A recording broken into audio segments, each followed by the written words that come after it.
Okay, hey everybody, it's Vince with Green Joe Coffee again, and so this is another video for the business plan. Specifically, I'm talking about the operations plan, part of the business plan. So I'm just going to start kind of covering this. Again, this is probably something you want to pull from the business plan when you go to send this into your underwriter, your loan officers.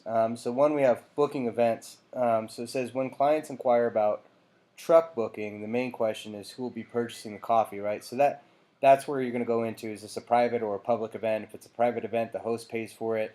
You quote the host, try to do a little negotiations back and forth. See what you can come up with. If it's a public event, you look at the total population from last year's numbers. I'm going to try to find out if you can get exclusivity and sponsorship and all those things, right? And so that's what booking the event kind of breaks down to. Here we have again, like if I'm going to do the sponsorships, I definitely like to see what they're giving out for sponsorship. So I don't want to be like undervalued for sponsorship just because I'm trading coffee, if that makes sense. I feel like I should get full sponsorships like everyone else. So the next section is setting up the truck, and this talks about so when I'm setting up, so it's big for me to be able to really emphasize to these event coordinators that setting up that I need prime location, either near an entrance or near a registration booth. What you don't want to be is you don't want to be back where all the other food trucks are, and I can't explain that enough. They just lump you into this general like food truck area most of the time, with the concept that you're just another food truck. But the problem with that is typically, people drink coffee in the morning before the event. They do the event, whatever the event is, and then afterwards they go grab something to eat. So if you're in an area where all the other food is, then you're kind of missing out on the main dish here. You're kind of missing out because those people have already done the event, and therefore they don't need the energy or the coffee or anything like that. And so or it's later on in the day, and they're now looking on getting an energy drink or a lemonade or something like that. So really, ideally, you want to be near a registration table or up by the very front of the entrance. That's to me the most ideal. Or in between the entrance and the registration, somewhere in this prime location that when a person first walks in, they see you immediately. You don't want to be tucked away near the other food trucks.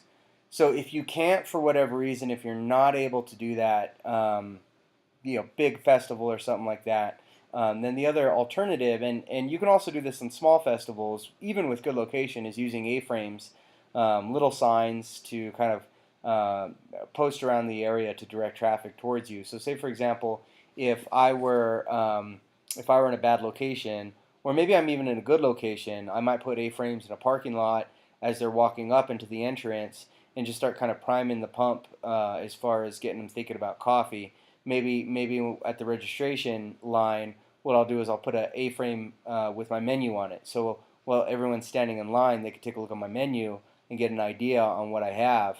And then all I need to do is send have a directional arrow to where I'm at, or possibly have a banner flag attached to the truck, waving them down that shows coffee and espresso, these type of things. And all this is again, it's advertisement at the place. You want to do this if you can get things like coupons within their goodie bags. That's another thing to try and negotiate during the sponsorship. So all these are going to lead to sales. Let's see. I'm a big fan of an open sign. The other thing is I really like to get, when you're setting up, I really like to get there early. I like to be there preferably before the event coordinator even gets there. I want to be the very first person there. It's like me and the overnight security guard, and start just kind of getting things set up. So by the time the event organizer gets there, my espresso machine's already heated up. I got my first couple rounds of coffee already made. And so, traditionally what I like to do is I like to sell to the vendors first. So I start selling to the vendors. That's my first wave of business. And then once we open up the doors, then I'll vend to the public. And so typically that's how I like to do it. So all this, yeah, again, like all this needs to be kind of mapped out in the phone conversation, the event coordinator, in the email with the event coordinator. Make sure you're kind of nailing in these details, because Otherwise, what ends up happening is come day of, you're kind of struggling to find yourself in a good position. So customer queuing. So I've added more people to the workflow, and what I found works best is one person to do orders, to take orders, maybe two people to take orders, a person at the transaction, and then a person walking down the line just getting orders, and then one or two baristas. I think a three-person crew, a four-person crew is about the max. I've done events where I've booked like 9 people on the crew, and I feel like it's just overbooking. You're paying more in payroll than you're getting work output. Typically, the barista is where the bottlenecking happens. So, if you're just depending on what kind of event it is, if you're doing lattes, the barista is where the bottlenecking happens. But, like, if I'm just doing hot chocolate and coffee, I'll have all that stuff made before the doors are open, and everything will be heated up before the doors get open. So at that point, it's just a pour and serve, and the transaction actually becomes the slowest part of the line. So it depends on what you have on your menu. Big events where I'm just doing 2 drinks, hot chocolate and coffee, then the transaction will limit the sales. And so what I'll do is I'll put more people on cash registers, and only one person or two people on keeping the drinks hot or getting the drinks hot, that type of thing. If I'm doing like lattes and that type of stuff, I'm going to need more people on the machine because the lattes slow things down. So you'll need, two baristas, one on each steam head or something like that, in order to kind of move the drinks along. So, truck breakdown, again, this stuff can be pulled out. This is just for your information. This is FYI. And, one of the things that we like to do is we like to back flush the espresso machine every night as part of the cleaning. Go through and clean the screens out, just kind of like proper espresso machine hygiene. It's going to maintain your espresso machine longer. It's also going to make your drinks better, because they're not full of like old espresso. They're not caked up with oil and that type of stuff. You'll get a more equally extracted shot by doing it that way. I'm a big fan of dumping or refilling your water the night of, as opposed to the morning of. So good night prep work leads to an easier morning.